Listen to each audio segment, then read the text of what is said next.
Монголын уламжлалт хангаах ухааны талаарх нийтлэг 3 буруу ойлголт. 1.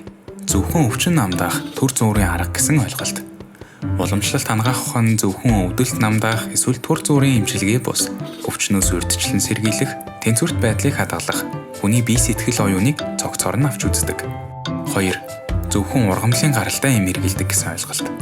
Уламжлалт хангаах ухаан нь тан ургамлаас гадна эрдэс амтны гаралтай түүхийн эдийг зохистой хослуулдаг.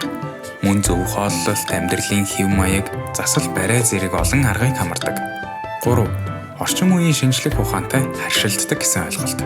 Уламжлалт хангаах ухаан нь орчин үеийн ангаах ухаантай сөргөлдөх бус, харин нөхөн дэмжих, уялдуулах боломжтой.